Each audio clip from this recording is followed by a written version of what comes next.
I'm not exactly your average kid. I moved to Paldea. I made a bunch of friends, ended bullying in the entire campus. I became champion, and after my victory in Paldea, I went to Kakami, a small traditional village with a very natural feel. Then I visited Blueberry Academy. I met more friends, and one in particular, a boy named Kieran. He was a nice kid. While I was visiting him, I decided to buy some Pokeballs at the local vendor. Life couldn't be better. I was the very best in 3 regions, had a ton of friends, and caught every Pokemon. While I was waiting for the vendor, I noticed a small pink decoration began to twitch. It wasn't windy though. What's wrong with it? Before I can overthink about it, my Rotom phone rang and I got a phone call from my friend Orvin. He asked if I'd like to hang out. I invited him over at my house and told him to wait for me there. I hung up, quick dialed a taxi, and it was gone. The decoration just vanished. I decided to just ignore it and move on. Maybe it fell off or it wasn't well positioned. That happens sometimes when arranging objects. Besides, it was held up by a pillow. I finally arrived home and met up with my friend Orvin, a guy as loyal as a dog. However, my other friends came too. Demona, the school battle-hungry champion, and Penny, the naughty girl who loved everything about Eevees. Orvin told me they eavesdropped and tagged along, even against his wishes. I didn't mind, however, and told them to stay too. We entered the house, and after showing off my room and realizing Penny needs to keep a closer eye, kept after a comment I heard from her. We all had dinner and dessert. Poor Penny looked like a rag doll over her aching tummy. While we were there, my mom handed me a letter from a friend named Kieran, all the way in Kitakami. He said he wanted to see me again and even included tickets for us to visit. We all thought a visit would be fun, so we took a little trip to Kitakami.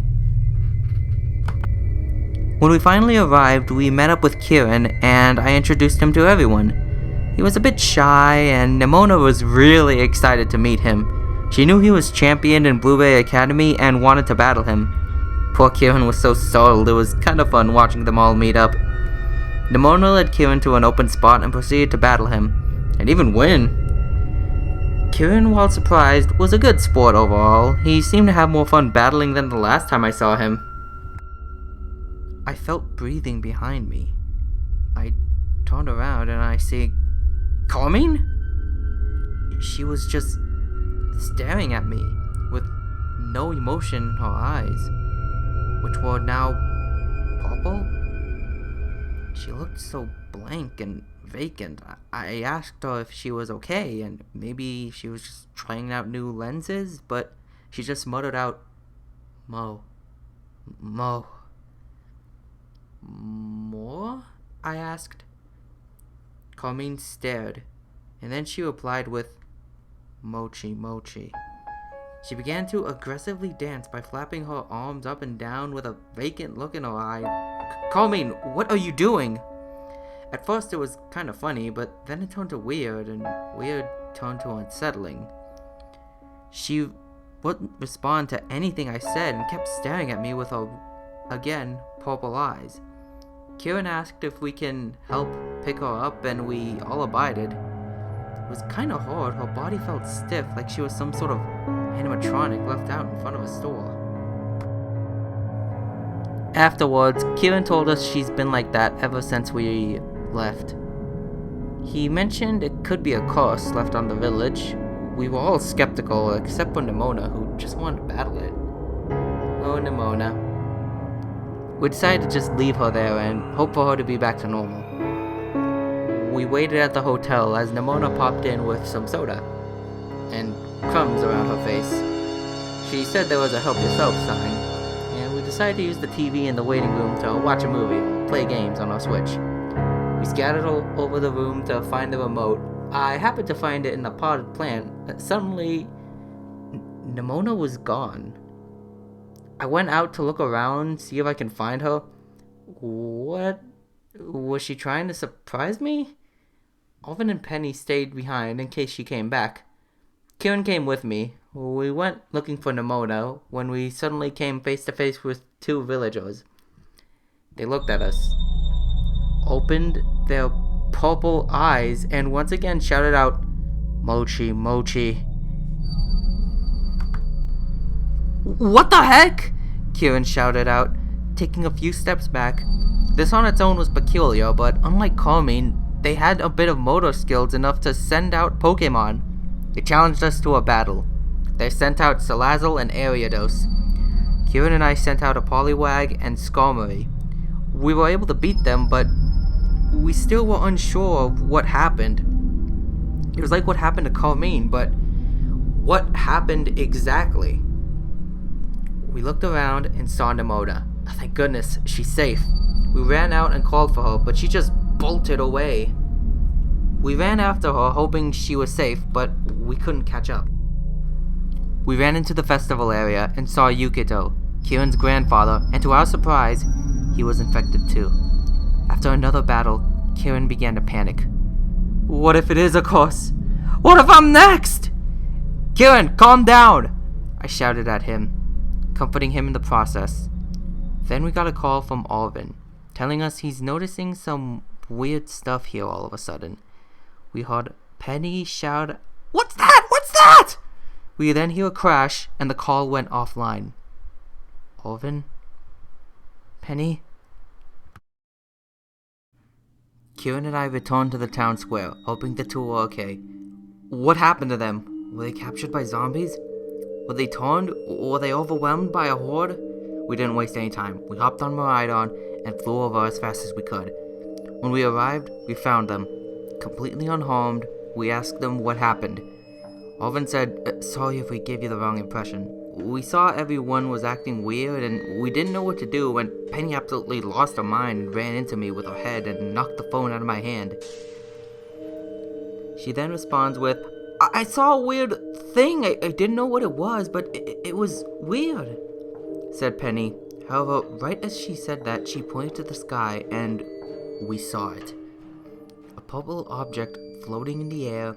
Penny thought it was a drone, then out of nowhere it shot Mochi at us. Penny and Alvin each swallowed a piece whole. I was able to evade it at the last second thanks to my flying with Miraidon. My reaction time has increased, but Kieran luckily missed it. Instead, it just bonked him on the head. Pecharunt hovered behind them, and they marched forward as if challenging us to a battle. "It's using them as a shield! That coward!" shouted Kieran. Me and Kieran sent out our Pokemon, but Alvin and Penny were much stronger than usual. Normally I take out their Pokemon quick and efficiently, but they were almost superpowered. When we beat them, they still were dancing, and Kieran noticed the flying object trying to sneak away. We raced after it to the Shattered Loyal 3 monument. Once there, we saw something rather unsettling. Nimona turned around, revealing she had the purple eyes too. She shouted at the top of her lungs, "Mochi match! Mochi match!" Wait, did she say match? Said Kieran. I guess not even hypnosis can null her drive to battle. However, we weren't alone, because when we turned around, we saw the entire town hypnotized and dancing. They weren't gonna let us leave, so we split up. Kieran held them back, and I fought off Nimona. She was much different from the usual battles we have. Not only was she stronger, but she had Pokemon she didn't have before. How long did this thing have her under its spell for? I took on her team, and with half my Pokemon fainted, I had finally defeated the last of this thing's shields. Now, it was me against it.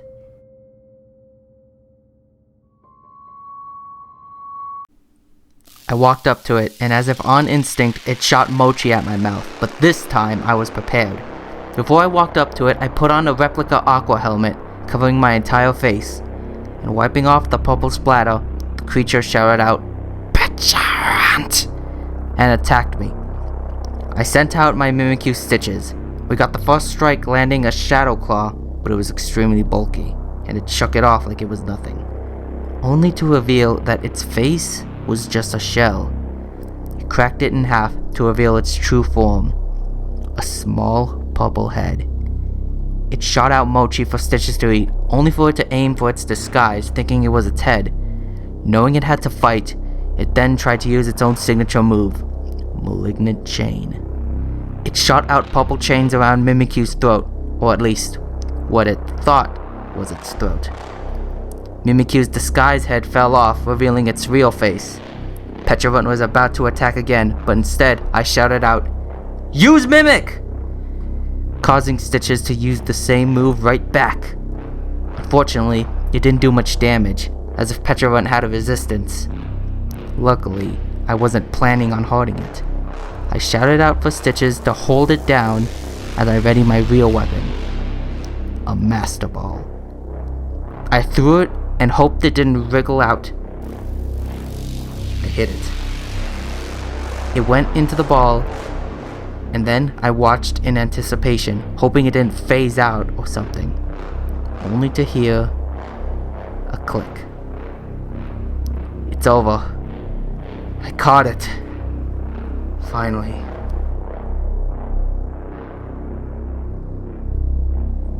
I went over and pocketed the creature, and suddenly I heard a loud thud.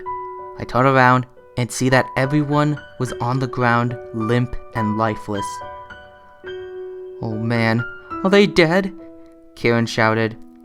"Oh no, I'm too late, they didn't survive!" I shouted. Kieran went up to his sister Carmine, and in his arms, he held her with a worried look, only to realize she's still breathing. Ah, good. The same with Penny and Arvin. Oh, what happened? Why do my limbs feel like jelly? Why does my throat feel so hoarse? And why do I taste pecha berries? Said Penny. Her body must have been tired from all the dancing and chanting. Especially her. The whole town took a few minutes to step back, and eventually we explained everything that the Pokemon did. Thankfully, everyone felt secure with it in my hands.